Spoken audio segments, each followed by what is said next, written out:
असलम इकबाल हल्फ ना उठा सके। सुन्नी इत्तेहाद कौंसिल ने पंजाब की वज़ारत आला का उम्मीदवार तब्दील कर दिया। PTI के रूपोश रहनुमा हमाद अजहर के मुताबिक वज़ारत आला का उम्मीदवार तब्दील करने का फैसला नामजद उम्मीदवार असलम इकबाल की मुशावरत से किया गया।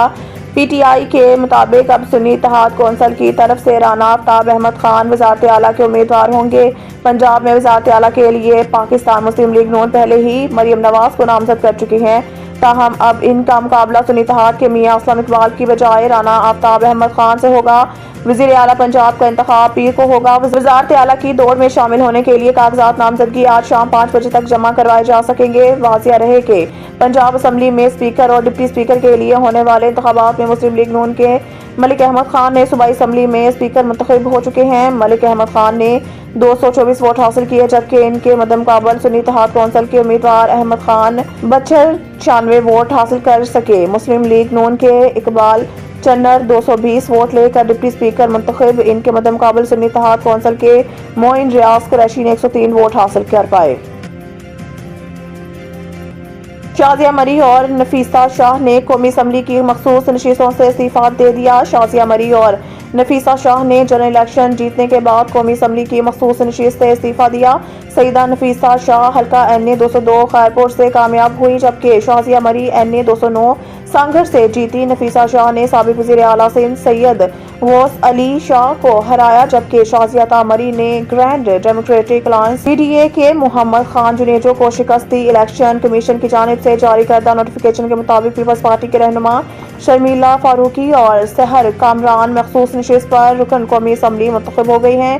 दूसरी जानिब इलेक्शन कमीशन ने पंजाब असम्बली की नशिस्त PP 297 से आज़ाद उम्मीदवार खिजर हुसैन मजारी की कामयाबी का नोटिफिकेशन जारी भी कर दिया।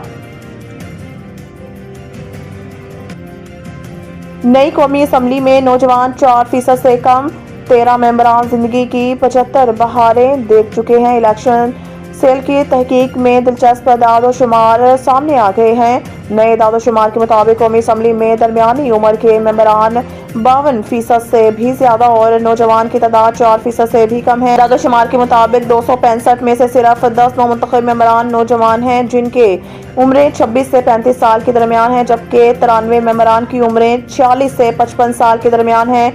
दादो शुमार में ये बात भी सामने आई है कि 40 नौ मुंतखब मेंबरान की उम्रें 36 से 45 साल और 56 मेंबरान की उम्रें 56 से 65 साल के दरमियान, जबकि 47 नौ मुंतखब मेंबरान की उम्रें 66 से 75 साल के दरमियान है। अदाद-ओ-शुमार में बताया गया है कि कौमी असम्बली के 13 नौ मुंतखब मेंबरान ने जिंदगी की 75 बहारें देख चुके हैं।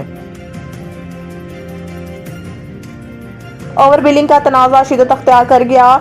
लेस्को चीफ से इल्जामात छुपाने पर वजाहत तलब। जराये के मुताबिक नेपरा ने लेस्को चीफ से ओवर बिलिंग छुपाने के इल्जामात पर वजाहत तलब कर ली है। जराये का बताना है कि नेपरा ने वजारत तवानाई से लेस्को फील्ड अफसरान के खिलाफ कार्रवाई का मुतालबा किया है। नेपरा जराये का कहना है कि ओवर बिलिंग वाली डिवीजन्स और सब डिवीजन्स के साइंस और DSOs तब्दील हो गए हैं। याद रहे कि गुज़िश्ता रोज ये खबर सामने आई थी कि नेपरा ने ओवर बिलिंग की शिकायत के तहकीकात सामने आने पर इसमें मुलव्वस लेस्को अफसरान के खिलाफ कार्रवाई का आगाज कर दिया है।